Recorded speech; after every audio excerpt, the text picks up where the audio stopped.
Hey everybody, Mike Pfeiffer, Pfeiffer Hobby Supply. Once again, I'm using my Chromie camera, so I'm hoping this intro turns out. We're doing update 18, and that's because I've had 2 solid days to work on it. The AC guys are supposed to be coming tomorrow, sometime tomorrow, either morning, noon, or afternoon, and they weren't sure when they'd get here, but they will be here. So let's take a look at what I've been doing. I'm Bush today. I'm not George Bush. I'm just tired. Let's go see what's going on. Okay, I'm taking this video with my old camera, which seems to work fine with the screen in the forward direction or in the rearward direction. But when I turn around to see what I'm taking of myself, the screen goes goo-goo. But anyway, all that aside, you can see that all of my L-girder bench work is complete. I just got done, I did all my sawing and stuff in here, so I just got done vacuuming up all the sawdust and crap. And all of that is risers, all of that is risers, all of that is inclines, all of that is risers, I believe, risers and inclines, some foam that a buddy of mine gave me, and all the track that I had previously ordered, which now that I'm doing the lower level is going to require more, and that can be double track because it's not going to be seen. This bag is full of, I don't know if you guys remember the video, but I did pull up some of my risers and so forth off the old layout. All my tools are just sitting on these 6-foot 1x4s. I had another little thing in my head today. I think 1x2s is a little bit on the skimpy side for stringers. So what I did is I went and bought a new blade for my table saw here today. And I ripped down to 2x2 these legs that I put on. By the way, these are going to be permanent legs. I just couldn't get away with not doing any legs. It's just too long of a distance. But everything's squared up, everything's level. All my tools are up off the floor right now, but that's okay. Tomorrow I'm hoping to go get some foam if the weather is decent in the morning. It's hot again tonight, so I think it's 98 outside. I don't know if it's any warmer than that in here, but it's hot in here. But anyway, this is what I've gotten done as of Saturday afternoon. So I spent all day getting all the L-girders done. The L-girders are done. So next I have got to rip up some, I think I'm going to go with 2x2s, just like these legs here. I have a bunch of 2x4s. I'm going to rip them up into 2x2s, and I believe I'm going to use 2x2s to rest that foam on. Just seems a little sturdier to me. Not sure about that, but we'll see. Anyway, this is what we have. And the new camera is on the way. So maybe I can get myself in here. Not that you want to see me, but anyway, so this is what I have. Okay, it's kind of a, well, it's straightened up and cleaned up, but there's stuff sitting where it doesn't belong. As you can now see, I decided to do the stringers in 1x2. I cut all those 1x2s out of the 1x4s. It is all leveled up.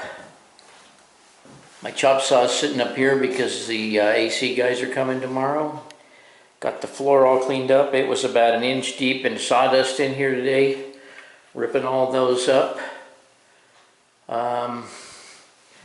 Now maybe it kind of makes sense as to what the foam is going to sit on.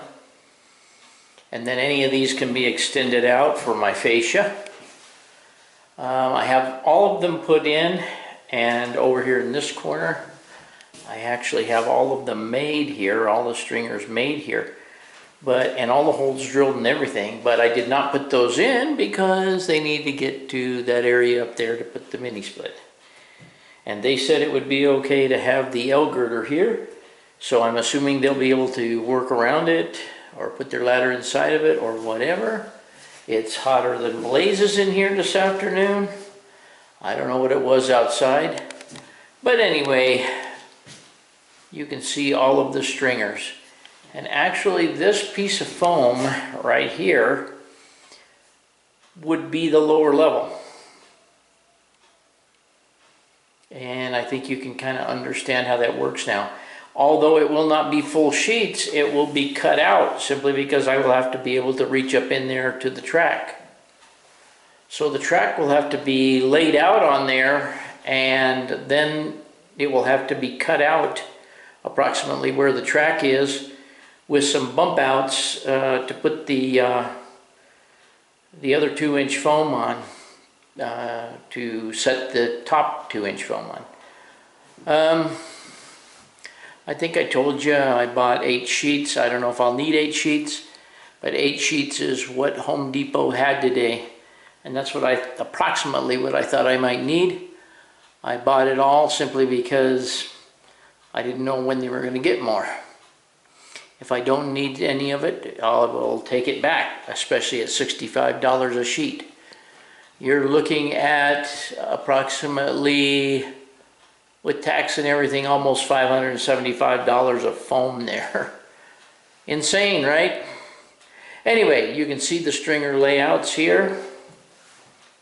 You can see that I put a little gusset across here just to strengthen this whole section up, and I'm telling you, it's strong. This benchwork is strong. I think I mentioned it in the other video that I had to make some permanent legs, but so we won't go back into that.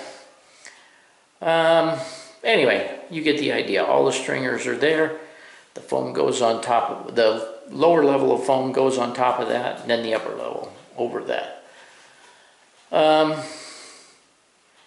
But that's a lot of work, especially if I'm ripping all those down by myself.